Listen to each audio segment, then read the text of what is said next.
नमस्कार दोस्तों। भारत की इकोनॉमी इस वक्त कई अहम बदलावों से गुजर रही है। आज की इस वीडियो में हम बात करेंगे इन्हीं 3 बड़े डेवलपमेंट्स के बारे में जो आने वाले वर्षों में इंडियाज़ ग्रोथ स्टोरी को नई दिशा में लेके जाएंगे। तो चलिए शुरुआत करते हैं। भारत की कमर्शियल व्हीकल इंडस्ट्री एक बार फिर तेज़ी पकड़ने की तैयारी कर रही है।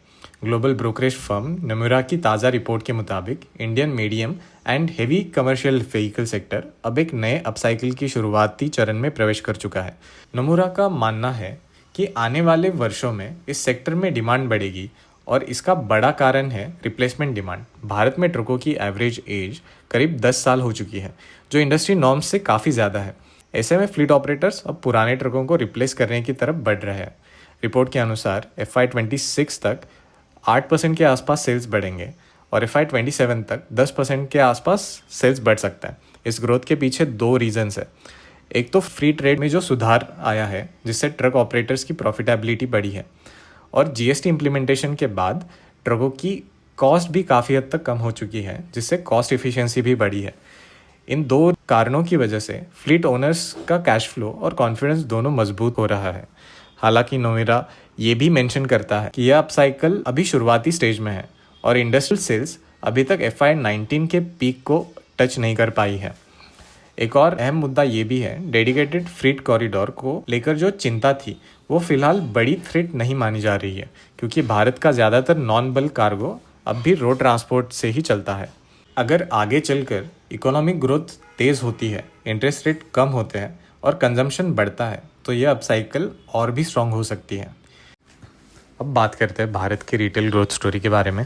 जहां पहले रिटेल एक्सपांशन सिर्फ मेट्रोज तक ही सीमित था, अब Tier 2 और Tier 3 सिटीज़ भारत की रिटेल और रियल एस्टेट ग्रोथ की नई पावर हाउस बन चुके हैं।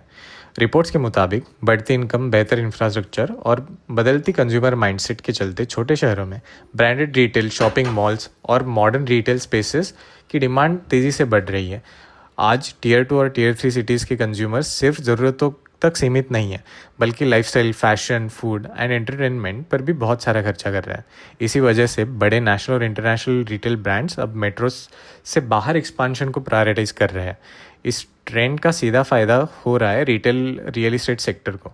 छोटे शहरों में नए शॉपिंग मॉल्स, रिटेल पार्क्स और कमर्शियल कॉम्प्लेक्सेस तेज़ी से डेवलप हो रहे हैं, जिससे इन सिटीज़ की रियल एस्टेट वैल्यू और इन्वेस्टमेंट अट्रैक्टिवनेस दोनों बढ़ रही है।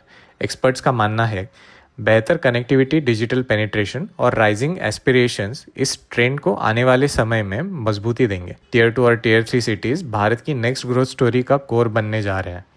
अब चलते हैं बेहद इंपॉर्टेंट एनवायरमेंटल डिसीजन की ओर। केंद्र सरकार ने अरावली माउंटेन रेंज को लेकर बड़ा कदम उठाया है। Ministry of environment, forest and climate change ने दिल्ली से गुजरात तक फैली पूरी अरावली रेंज में नई माइनिंग पर कंप्लीट बैन लगा दिया है। इस फैसले के तहत अब कोई नई माइनिंग लीज जारी नहीं होगी, चाहे वो राजस्थान हो, हरियाणा हो, गुजरात हो या दिल्ली हो। सरकार का कहना है इलीगल माइनिंग की वजह से अरावली क्षेत्र में भारी एनवायरमेंटल डैमेज हो रहा है। अरावली का इकोलॉजिकल इंपॉर्टेंस बेहद ज़्यादा है। वहाँ पे ग्राउंड वाटर लेवल्स बनाए रखने में, डिजर्टिफिकेशन रोकने में और नॉर्थ इंडिया की एयर क्वालिटी सुधारने में। सरकार ने यह भी साफ किया है पहले से चल रही माइंस को अब स्ट्रिक्ट मॉनिटरिंग में रखा जाएगा और राज्यों को सुप्रीम कोर्ट ऑर्डर्स और एनवायरमेंटल नॉर्म्स को सख्ती से पालना होगा। इसके साथ ही पूरे अरावली रीजन के लिए एक सस्टेनेबल माइनिंग मैनेजमेंट प्लान तैयार करने की जिम्मेदारी ICFRE को दी गई है। इस प्लान के तहत तय होगा कौन से इलाके पूरी तरह प्रोटेक्टेड रहेंगे और कहाँ लिमिटेड एक्टिविटीज़ की अनुमति होगी। जब अरावली माइनिंग को लेकर पॉलिटिकल और लीगल डिबेट्स तेज़ हो चुकी थी। तो दोस्तों, चाहे वो कमर्शियल व्हीकल्स में इमर्जिंग अपसाइकिल हो, Tier 2 Tier 3 सिटीज से आती रिटेल बूम हो या फिर अरावली को बचाने के लिए डिसाइसिव एनवायरमेंटल एक्शन हो, ये तीनों डेवलपमेंट साफ दिखाती है कि भारत की ग्रोथ स्टोरी अब मल्टी डायमेंशन और फ्यूचर फोकस्ड होती जा रही है। अगर आपको ये एनालिसिस पसंद आया हो तो ये वीडियो लाइक, चैनल को सब्सक्राइब और अपने व्यूज़ कमेंट में ज़रूर शेयर करें। मिलते हैं अगली वीडियो में एक और इम्पॉर्टेंट अपडेट के साथ। Thank you for watching.